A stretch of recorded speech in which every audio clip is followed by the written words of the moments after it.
Sujet cet après-midi, c'est la plus belle des expériences. Et pour introduire ce sujet, eh bien, nous allons faire une lecture dans le Nouveau Testament, cette deuxième grande partie de la Bible.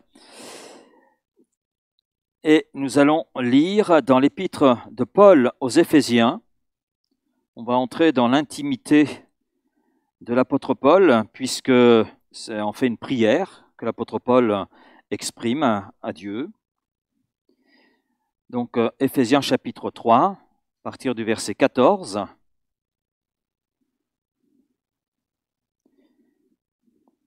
Nous lisons ceci. « À cause de cela, je fléchis les genoux devant le Père, de qui toute famille, dans les cieux et sur la terre, tire son nom, afin qu'il vous donne, selon la richesse de sa gloire, d'être puissamment fortifié par son esprit dans l'homme intérieur, en sorte que Christ habite dans vos cœurs par la foi, étant enraciné et fondé dans l'amour, que vous puissiez comprendre avec tous les saints quelle est la largeur, la longueur, la profondeur et la hauteur, et connaître l'amour de Christ qui surpasse toute connaissance, en sorte que vous soyez remplis jusqu'à toute la plénitude de Dieu. Or, à celui qui peut faire, par la puissance qui agit en nous, infiniment au-delà de tout ce que nous demandons ou pensons, à lui soit la gloire dans l'Église et en Jésus-Christ, dans toutes les générations, au siècle des siècles. Amen. Le premier point dans notre réflexion, c'est l'expérience pour l'expérience. Point d'exclamation, point d'interrogation. En fait, on s'aperçoit qu'à chaque génération, il y a ses expériences, ses découvertes, ses échecs, mais aussi, j'allais dire, son vide. Son vide.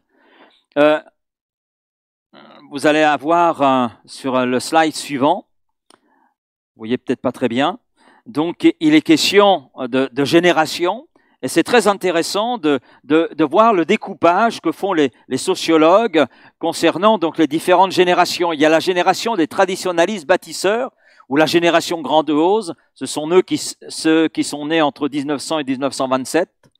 Est-ce qu'il y en a au milieu de nous? Non. Il y a la génération silencieuse, celle qui est née entre 1928 et 1945. Donc, ça veut dire qu'à l'heure actuelle, ils ont entre 79 et 96 ans. Les baby-boomers, nés entre 1946 et 1964. Avec ma femme, nous sommes en plein dedans.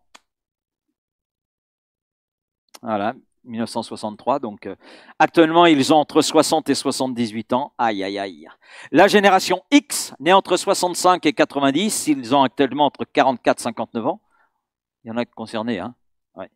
Et puis la génération Y, milléniale, née en 81 et 96, ils sont actuellement entre 28 et 43 ans, ils sont encore jeunes donc.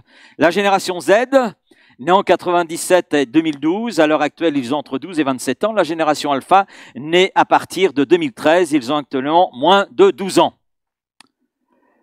Pourquoi je parle de cela? Pourquoi un tel découpage? Eh bien, quand on regarde un petit peu les choses, quand on regarde un petit peu ce que les sociologues et autres peuvent dire, on s'aperçoit que les deux dernières générations, donc les générations Z et Alpha, sont des générations qui ont faim et soif d'expérience. Elles veulent vivre autre chose que ce que les générations précédentes ont pu vivre. Elles veulent vivre leurs propres expériences. Et c'est très intéressant parce que là aussi, les sociologues relèvent que la génération Z, donc la génération née entre 97 et 2012, donc ils ont aujourd'hui entre 12 et 27 ans, donc je suis sorti de cette génération, voilà. Ça représente 30% de la population mondiale. Mais cette proportion atteint 50% quand on regarde la région Afrique. Et cette génération est avide d'expérience, avide de sensations.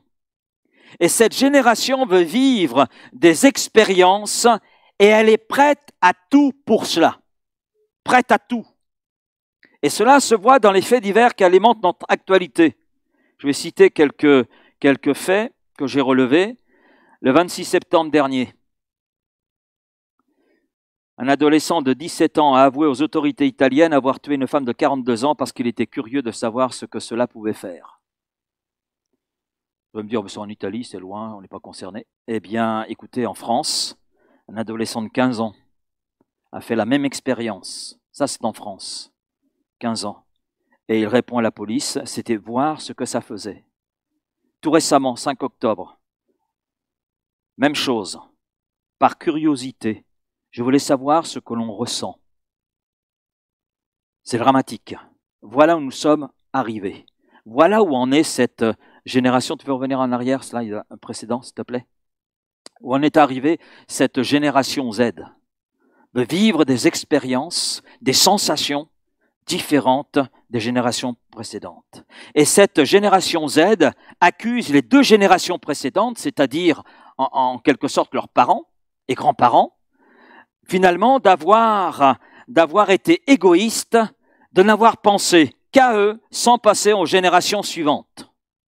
La génération Z, dans son appréciation de la situation, considère que les 2 générations précédentes, donc parents et grands-parents, sont les responsables des problèmes économiques et des problèmes sociaux actuels.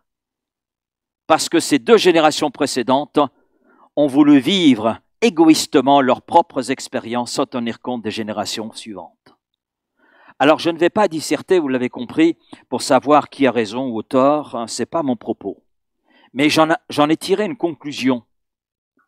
J'en ai tiré une conclusion. Et c'est là que le slide suivant apparaît. Voilà ma conclusion. À la lumière des recherches qui ont été faites. Et cela m'a interpellé. En fait, chaque génération vit et veut vivre ses propres expériences, sans tenir compte de ce qu'il y a après, aussi bien que ce soit positif ou négatif, peu importe. C'est l'expérience pour l'expérience, sans se préoccuper de l'héritage ou le modèle qui sera laissé pour la génération suivante. Mon conclusion, c'est que chaque génération vit des expériences, mais ces expériences sont éphémères. Ce sont des sensations fortes d'un instant, et après un instant fort, eh bien on veut vivre un nouvel instant, mais qui soit plus fort que celui que l'on vient de vivre. Et vous en arrivez, par exemple, à ceci, un exemple parmi d'autres. Il y a une Américaine de 104 ans. Ça vous donne de l'espoir, hein? Elle a battu un record en sautant en parachute à plus de 4000 mètres d'altitude. Et bien sûr, elle a considéré cette expérience comme l'expérience de sa vie. Elle a déclaré « C'était merveilleux là-haut. Tout était agréable, merveilleux. Je n'aurais pas pu rêver mieux. » Alors quand j'ai écouté ce témoignage, je me suis souvenu qu'elle était passée à la télévision et en préparant cette méditation, ça m'est revenu. Je me suis posé la question, et avant, parce qu'à 104 ans, dire que c'est l'expérience ultime qu'elle a vécue, mais alors avant, qu'en était-il? Et après, qu'en sera-t-il? Alors l'après, je vous le donne, c'est qu'elle est morte quelques jours après. Quelques jours après.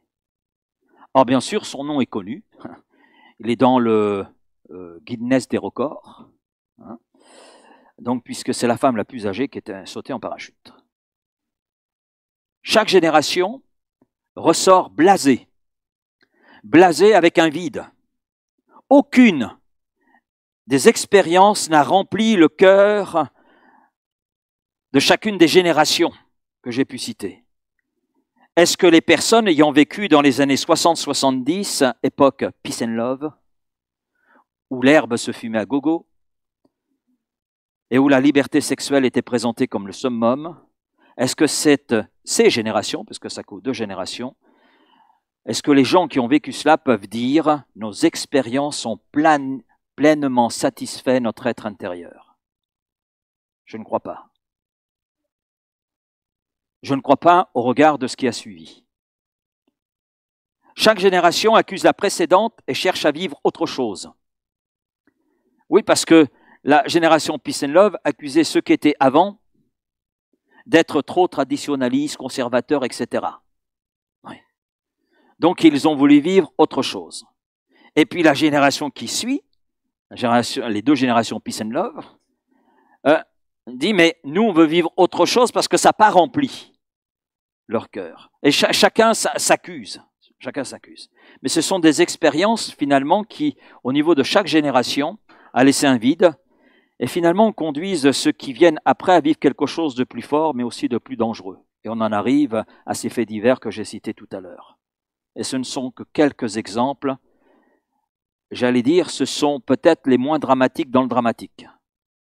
Parce qu'il y a pire, malheureusement. Alors j'en arrive à cette deuxième question. Que nous propose Dieu? Quelle expérience spirituelle devrions-nous demander à Dieu? Dieu nous propose de vivre avec lui des expériences. Amen. Et des expériences qui impactent toute notre vie.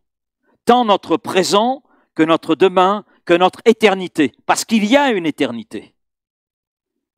Et parce que Dieu, comme l'exprime l'apôtre Paul, peut faire infiniment au-delà de tout ce que nous demandons et même pensons. Et il y a une grande différence entre ce que Dieu veut nous faire vivre et ce que chaque génération peut vivre. Il y a une énorme différence. Dieu est capable et seul capable de combler le cœur de l'homme. Dieu est seul capable de remplir ce vide qui caractérise chaque génération, parce que ça caractérise l'être humain, quelle que soit sa génération. Le texte que nous avons lu est une prière que Paul exprime à Dieu. Et Paul ne prie pas pour lui. C'est pas pour lui qu'il est en train de prier. Mais il prie pour les lecteurs de sa lettre. Alors à l'époque, il s'adressait aux chrétiens d'Éphèse, de la ville d'Éphèse, en Grèce. Mais je crois qu'aujourd'hui, cette prière conserve toute sa valeur, toute sa force. Et je crois qu'aujourd'hui, cette prière s'adresse à nous. Et ce n'est pas la seule prière que nous ayons de l'apôtre Paul. D'ailleurs, dans la lettre qu'il adresse aux gens d'Éphèse, on voit plusieurs prières exprimées par l'apôtre Paul, déjà dans le chapitre 1er. Alors regardons d'un petit peu plus près la prière de Paul, parce qu'il est question de vivre des expériences. Paul en parle, et de vivre des expériences qui impactent toute notre vie. Pour l'aujourd'hui, pour le demain et pour l'éternité. Des expériences qui remplissent réellement le vide qu'elle a dans le cœur de tout homme. Voilà ce que Dieu nous propose. Alors, je poserai une première question, pourquoi demander? C'est vrai ça. Pourquoi demander? Demander parce que Dieu existe. Malgré tous les efforts que l'homme peut faire aujourd'hui pour éliminer Dieu de sa vie, cela n'enlève rien au fait qu'il est. Il est. Il est. Il est de toute éternité et c'est lui qui, dans tous les cas, aura le dernier mot. Il a eu le premier mot. Au commencement, Dieu. Et par sa parole, Dieu créa. Mais Dieu aura aussi le dernier mot. Le cosmonaute Yuri Gagarin est devenu le 12 avril 1961 le premier homme dans l'espace. Et après son vol dans l'espace, qui a duré 102 minutes, je crois, quelque chose comme ça, bien sûr, il était interviewé parce que c'était une première. Et il déclara, sa première déclaration a été « Dieu n'existe pas, je ne l'ai pas rencontré ». Quel orgueilleux. Parce que Dieu ne se révèle pas au cœur orgueilleux et plein de suffisance, mais il se révèle au cœur qui le recherche vraiment. Avant de dire que Dieu n'existe pas, il faut le rechercher, parce que Dieu se laisse trouver. Et le prophète Jérémie déclare de la part de Dieu ceci, « Vous me chercherez, vous me trouverez, si vous me cherchez de tout votre cœur. » Et le prophète Jérémie n'est pas le seul à exprimer une telle affirmation, une telle chose de la part de Dieu. Parce que si nous le cherchons de tout notre cœur, Dieu se laisse trouver. Moïse, Ésaïe, Salomon, David et d'autres ont exprimé la même chose que ce qu'Ésaïe, que ce que Jérémie a pu là exprimer. Si vous me cherchez, vous me trouverez, si vous me cherchez de tout votre cœur. Ce que Yuri Gagarin ignorait au moment de sa conférence de presse, c'est que tout homme, un jour, se retrouve devant son Créateur. Parce qu'il est réservé aux hommes, selon l'Épître aux Hébreux, de mourir, et mourir une seule fois. Et après quoi vient le jugement. Mais Dieu se révèle au cœur de qui le cherche sincèrement. Pourquoi demander? Parce que Dieu entend. Dieu n'est pas sourd aux prières de l'homme. L'apôtre Paul le sait très bien, parce que Dieu s'est révélé à son cœur. Et cette révélation a bouleversé sa vie. a eu un impact si profond que de persécuteur de l'Église, il est devenu membre de l'Église. Mais plus encore, alors qu'il persécutait les chrétiens parce que le message dont les chrétiens étaient porteurs le dérangeait, il est devenu porteur de ce même message. Et l'apôtre Paul, à travers sa vie, à travers ses lettres, à travers ses voyages, a donné à l'Évangile une expansion qui atteint l'Empire romain de l'époque. Et l'apôtre Paul a vu ce bouleversement, révélation de Dieu dans sa vie. Ça a bouleversé sa vie tout entière et de façon indélébile. Et dans sa relation avec Dieu, il a cultivé la prière. Et il a pu voir combien la prière était là importante pour sa vie et le conduisait à vivre une relation avec Dieu qui impactait sa vie, qui impactait ses relations, qui impactait son entourage. Et il a découvert que Dieu était attentif à ses prières, qu'il n'invoquait pas une idole, mais qu'il invoquait le Dieu créateur qui était devenu pour lui le Père. Et d'ailleurs, nous l'avons lu ensemble, Paul se met à genoux et il est dit « Je fléchis les genoux devant le Père ». Il a découvert une relation avec Dieu, une relation semblable de l'enfant avec son Père. Il a découvert que Dieu était un Père et qu'en tant que tel, eh bien Dieu prend soin de ceux qui le prient avec humilité, le prient avec sincérité. Paul n'a pas pris Dieu et sa relation avec Dieu à la légère. Et je crois que c'est le problème de beaucoup d'hommes et de femmes. Et c'était le problème de Yuri Gagarin.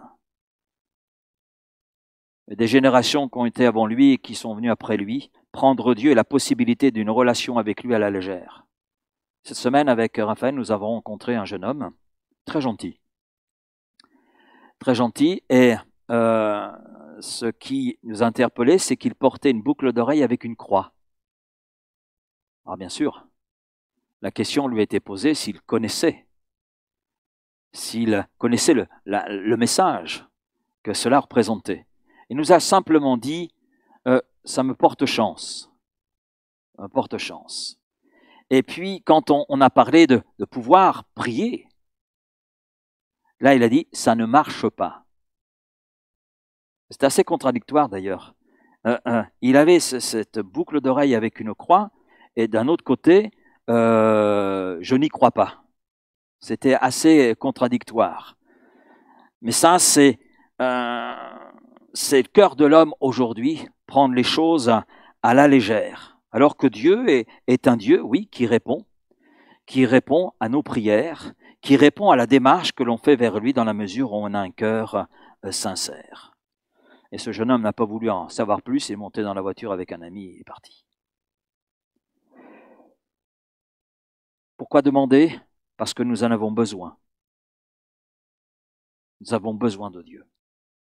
Dieu est la personne la plus essentielle qui soit à notre vie. Dieu, il est l'incontournable. L'incontournable. Paul, dans sa prière, affirme indirectement que notre plus grand besoin en tant que créature de Dieu n'est pas la prospérité financière, ce n'est pas non plus la bonne marge de notre carrière, voire même de nos études pour ceux qui sont étudiants, même si Dieu ne méprise pas ces choses, bien entendu. Ce n'est pas la santé non plus qui est la chose la plus importante, bien qu'elle ne soit pas non plus sans importance, mais notre plus grand besoin, c'est de vivre une expérience renouvelée et approfondie de l'amour de Christ. C'est l'expérience la plus importante qui soit pour tout homme. Et cela en raison de trois choses. Premièrement, de qui nous sommes. Deuxièmement, en raison de qui est Christ. Et en raison de ce qu'il a fait. Le diagnostic de Dieu sur chaque être humain, quelle que soit sa génération, que ce soit la génération à laquelle il appartient, le diagnostic de Dieu est très clair et sans appel. L'homme est pécheur par nature. Et cela depuis la désobéissance d'Adam et Ève dans le jardin d'Éden. Romains chapitre 3, verset 22, il n'y a pas de distinction. En ce qui concerne le diagnostic de Dieu, il n'y a pas de distinction, parce que tous ont péché et sont privés de la gloire de Dieu. Et notre nature pécheresse, c'est justement cette j'allais dire, cette dimension humaine qui nous pousse à la rébellion, à nous rebeller contre Dieu, à refuser d'entendre ce qu'il a à nous dire, à refuser de recevoir ce qu'il nous dit, refuser de vivre ce qu'il nous propose, rejeter tout cela, parce qu'on veut vivre nos expériences. Mais où ça conduit chaque génération? Chaque génération, malgré ses expériences, malgré tout ce que l'on veut, reste avec son vide. Et Dieu nous propose avec lui de vivre des expériences. Et quelles expériences? Donc en raison de qui nous sommes, de cette inclinaison naturelle à pécher, qui fait que nous sommes malheureux et que nous sommes donc sous le jugement de Dieu, parce que le problème numéro 1, nos politiciens, chercheurs, etc., peuvent toujours tourner dans tous les sens. Le problème numéro 1 de notre monde, de notre humanité, c'est le péché. Tant que ce problème ne sera pas résolu, et l'homme ne peut pas le résoudre, donc nous connaîtrons ce que nous connaissons. Et les choses vont aller en empirant. Parce qu'il y a un rejet de Dieu qui est là. La nature pécheresse, la nature humaine marquée, dominée par le péché, prend de plus en plus de place. Il suffit de voir la place que l'on donne à Dieu aujourd'hui. On le rejette de toute sphère. Et ça va même très loin. Dans certains pays, il y a la persécution. On empêche les chrétiens de parler de Jésus, de parler de la Bible, de parler de Dieu. Et dans notre pays, on réduit de plus en plus le message. Le message. Il y a des sujets, si je les aborde publiquement, je risque, et là merci, préparez les oranges pour me les envoyer en prison. Oui. On touche le message de l'Évangile. On le réduit. On le réduit.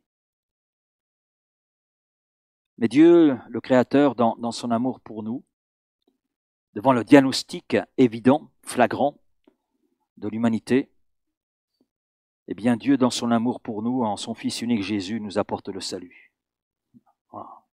Oui, il nous propose de sortir par la foi de notre nature pécheresse et de connaître le pardon. Et en Jésus-Christ, par la foi, nous devenons une nouvelle création. Et nous l'avons chanté. Nous l'avons chanté. Et puis, je citerai ce verset très connu avec le verset suivant qui est moins connu, mais tout aussi important que celui qui est connu. Jean 3, verset 16. « Car Dieu a tant aimé Laurent. » Ne soyez pas jaloux, hein. Car Dieu a tant aimé Jean-Louis, a tant aimé Sylvie, a tant aimé Bernard. Amen. Car Dieu a tant aimé le monde, l'humanité, qu'il a donné son Fils unique afin que quiconque croit en lui ne périsse pas, mais qu'il ait la vie éternelle. Verset 17. Dieu, en effet, n'a pas envoyé son Fils dans le monde pour qu'il juge le monde, mais pour que le monde soit sauvé par lui. La réponse au vide du cœur de l'humanité se trouve là, dans ce que Dieu, à travers son Fils Jésus-Christ, a fait, en raison de ce que nous sommes, en raison de notre nature pécheresse.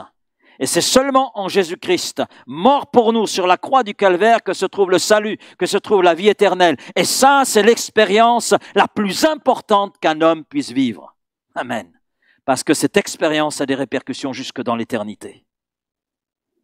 Christ est le chemin qui nous conduit dans la connaissance de Dieu et de la grandeur de son amour.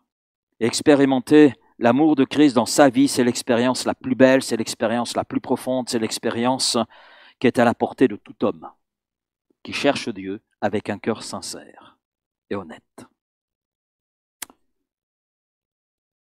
L'apôtre Paul ne s'arrête pas là. L'apôtre Paul, c'est vrai, parle de l'expérience du salut, ce que je viens d'exprimer, mais cette expérience fondamentale, primordiale, ouvre la porte à d'autres expériences. Et c'est ce que Paul exprime à travers sa prière. Et j'y reviens à cette prière. Il demande que ses lecteurs vivent trois autres expériences. Ne s'arrête pas à cette expérience-là, mais qu'ils puissent aller plus loin. 3 expériences ancrées dans l'Évangile. Là, il ne s'agit pas de chercher l'expérience pour l'expérience. C'est ce que fait chaque génération. ou d'approuver toutes les expériences spirituelles qui nous sont proposées. Et là, il y en a. Là, il y en a. Mais toute expérience n'est pas bonne. Mais les expériences que Paul demande pour ses lecteurs sont très précises, très réfléchies, j'allais dire. Et ces expériences reflètent les réalités de l'Évangile, ce que Dieu veut nous faire vivre en Jésus-Christ. Amen. Ce que Dieu nous propose de vivre en Jésus-Christ, avec Christ et par Christ. Et ces expériences viennent, j'allais dire, compléter cette expérience fondamentale qui est celle du salut. Expérimenter le pardon de Dieu, entrer dans cette connaissance de Dieu en tant que Père, en tant que Sauveur. Et la première expérience, eh bien, que l'apôtre Paul met en évidence, c'est l'expérience d'une force intérieure qui nous dépasse, afin qu'il vous donne, le fléchir les genoux devant le Père, etc., afin qu'il vous donne, selon la richesse de sa gloire, d'être puissamment fortifié par son esprit dans l'homme intérieur. La première expérience, qui est celle du salut en Jésus-Christ, fait que nous entrons dans une aventure avec Dieu. Amen. En ce moment, je réfléchis à un sujet, je ne sais pas si je l'aborderai dans le cadre d'une prédication. Peut-être, si Dieu le veut. Être chrétien, est-ce un plaisir ou une galère ?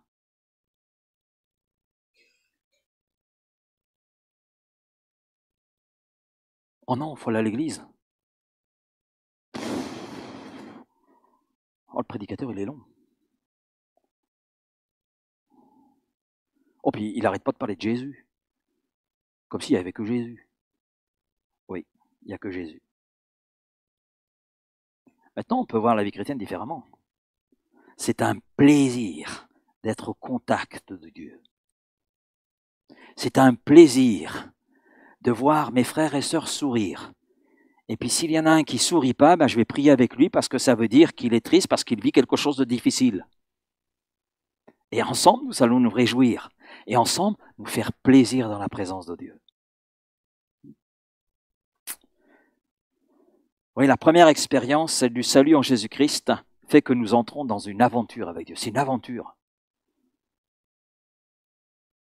Beaucoup de gens sont là devant leur télévision, regardent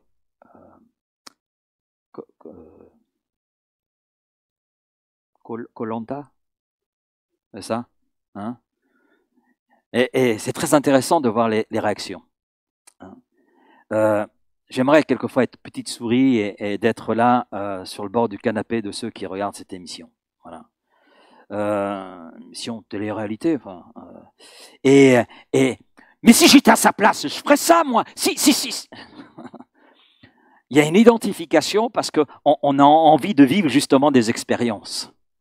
Mais avec Dieu, je vous assure, vous n'allez pas vous ennuyer. Hein. Et c'est mieux que Koh-Lanta. Hein. C'est encore mieux que Pékin Express. Voilà. Et oui, parce que Pékin Express, ça s'arrête, hein, c'est express. C'est comme un café expresso. Hein. Après l'avoir bu, c'est fini. Mais avec Dieu, c'est la vie éternelle. Alléluia. Alléluia. Et la première expérience, donc celle du salut en Jésus-Christ, fait que nous entrons dans une aventure avec Dieu. Et cette aventure avec Dieu, elle se poursuit par une marche. Alors, il y a des obstacles, hein, quelquefois. Mais il faut les surmonter. Waouh!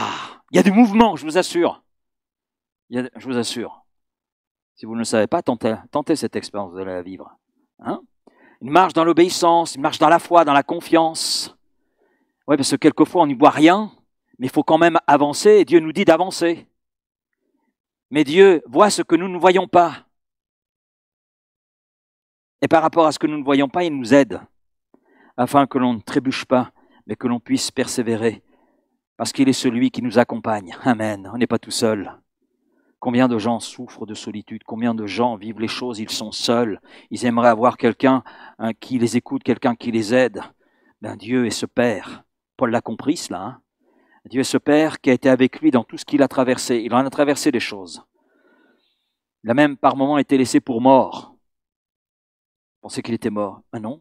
Non, Dieu était là avec lui et Dieu l'a relevé. Et il a poursuivi la marche parce qu'il était accompagné.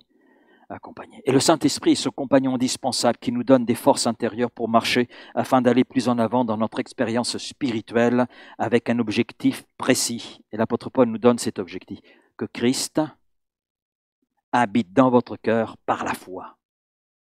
C'est-à-dire que l'installation de Christ en nous se fasse encore plus complètement. Que Christ prenne plus en plus de place en nous. Que Christ occupe et organise progressivement toutes les pièces, tous les compartiments qu'il y a là dans notre cœur, dans notre âme, dans notre esprit. Qu'il règne en nous et qu'il conduise ainsi toute notre vie, qu'il conduise aussi nos pensées, qu'il conduise nos réflexions, qu'il conduise notre intelligence, nos sentiments, nos émotions. Amen. Mais cela se produit quand nous exerçons la foi en lui, d'où l'importance de la demander. D'où l'importance de la demander. Parce que la foi est un don de Dieu. Mais il l'accorde à ceux qui demandent avec foi, avec confiance. Donc l'expérience d'une force intérieure qui nous dépasse, mais qui est suffisante. Suffisante pour nous aider à affronter les situations qui, alors que si nous étions seuls, on s'écroulerait. Mais parce qu'il y a cette force intérieure, cette force divine, eh bien on est rendu capable d'être vainqueur et d'affronter. Amen. Et ça, c'est une belle aventure. Il y en a une deuxième.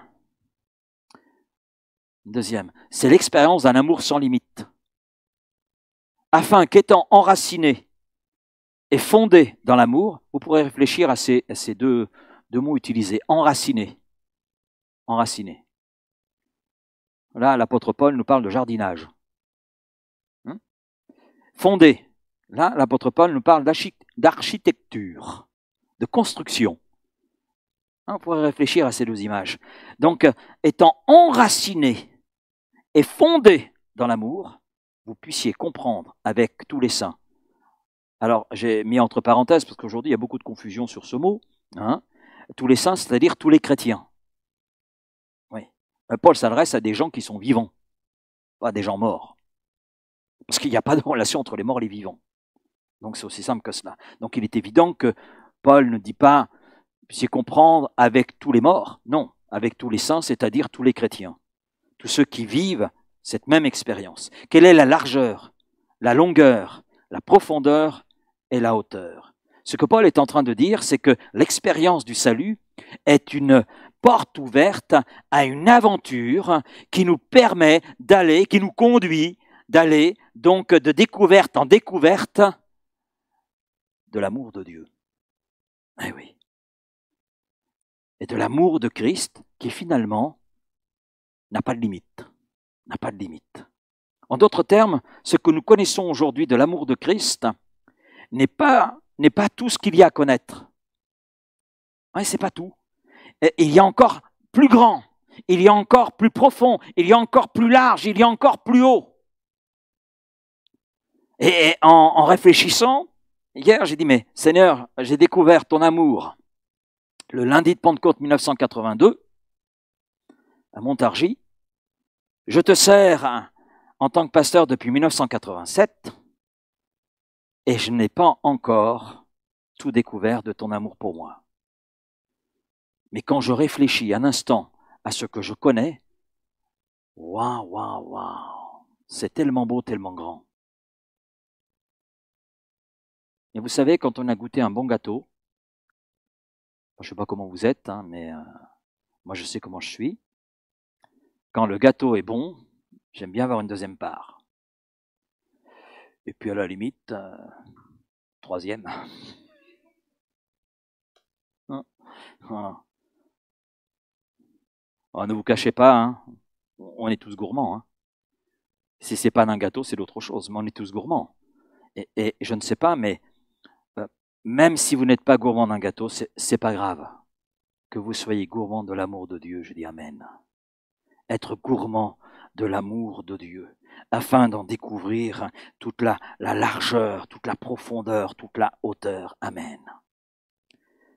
L'apôtre Paul ne s'arrête pas là, il y a une suite. Il y a une suite. L'expérience de la maturité spirituelle.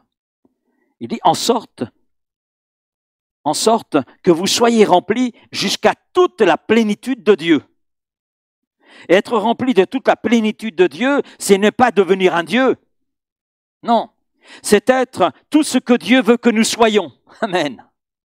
C'est être mûr spirituellement, savoir atteindre une maturité spirituelle, une découverte de Dieu qui enrichit toute notre vie, qui enrichit notre quotidien, qui enrichit nos relations.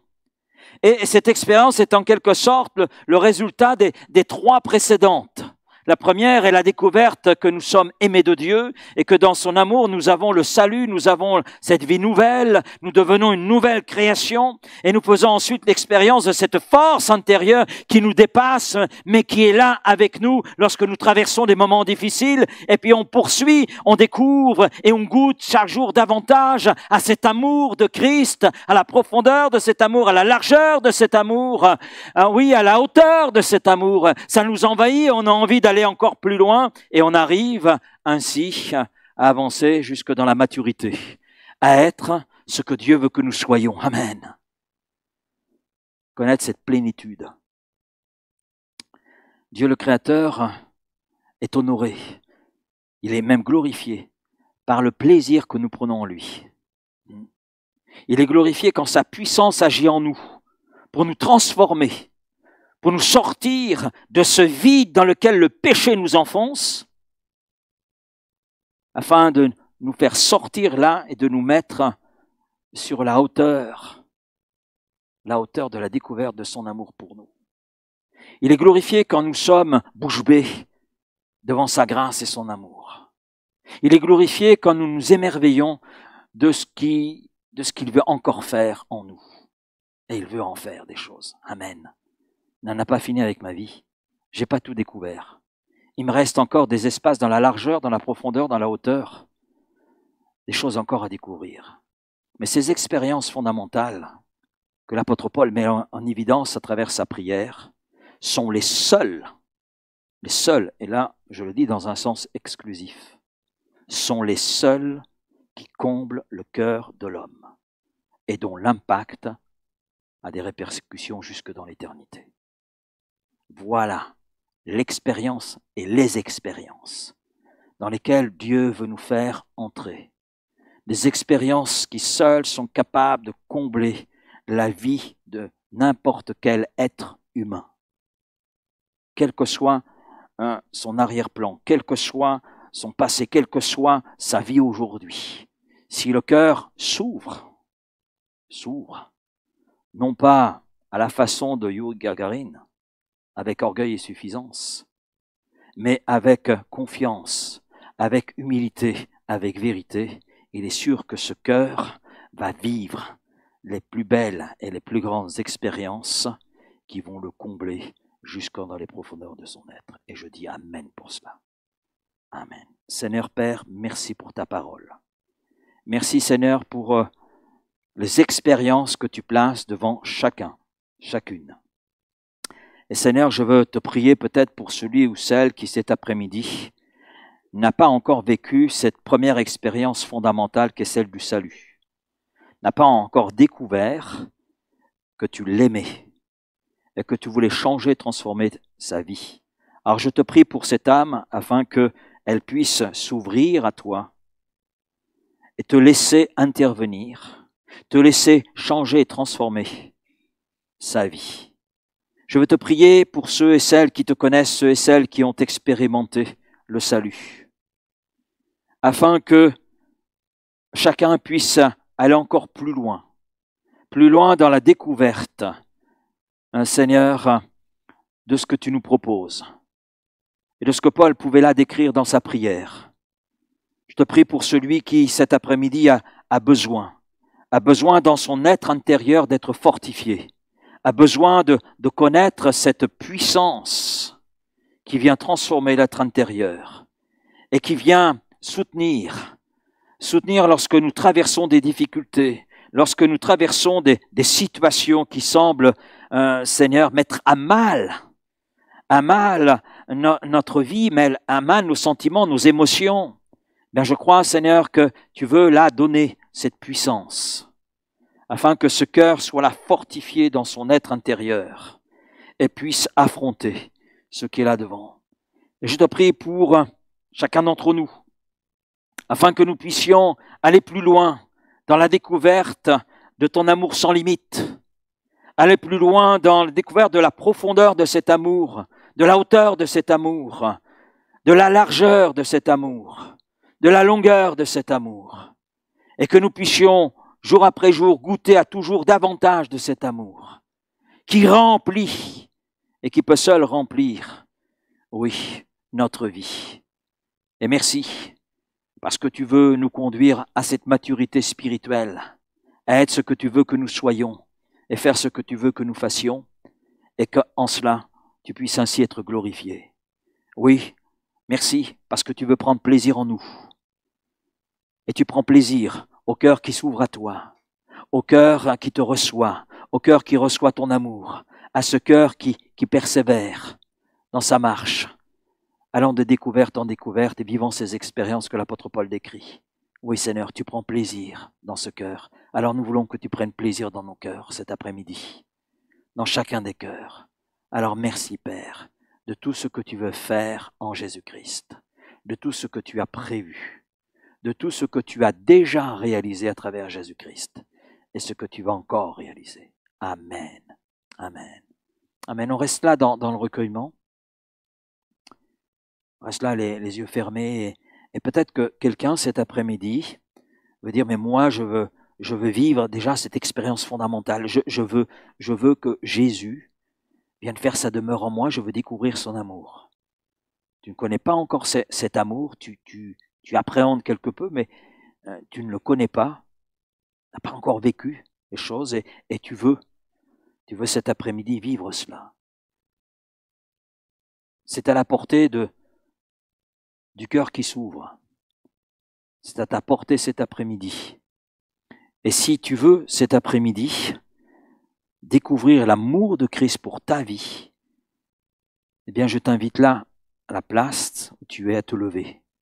Et en te levant à dire, Seigneur, maintenant remplis, je veux que tu remplisses ma vie de ton amour. Cet amour, je veux le connaître. Je veux rentrer dans cette expérience de cette vie nouvelle. Je ne veux pas être un numéro supplémentaire dans ces générations, vivant des expériences éphémères et demeurant avec le vide, et qui finit blasé. Mais je veux être de ceux qui vivent une réelle expérience qui a des répercussions jusque dans l'éternité. Vivre cet amour de Christ et persévérer dans cet amour afin d'en découvrir d'autres facettes. Alors si tel est ton désir en cet instant, je t'inviterai à la place où tu es, à te lever, à dire Seigneur, viens là maintenant, remplis ma vie, remplis mon cœur, remplis mon être. Je vais vivre cette expérience de ton amour dans ma vie. Je vais vivre cette expérience de ton amour dans toute ma vie et dans tous les espaces de ma vie. Seigneur, merci de ce que tu veux accomplir, de ce que tu veux la réaliser. Seigneur, moi, cette âme debout, la connaissance que cette âme peut avoir de toi, mais Seigneur, tu veux lui donner d'aller plus en avant dans la découverte de ton amour, de sa largeur, de sa profondeur, de sa hauteur, de sa longueur. Merci Seigneur, parce que tu veux là maintenant faire une œuvre qui va bien au-delà de ce que nous demandons ou pensons. Parce que nous ne voulons surtout pas, dans notre prière, te limiter. Nous voulons entrer dans tout ce que toi tu nous proposes, dans tout ce que toi tu places là devant nous à travers Jésus-Christ.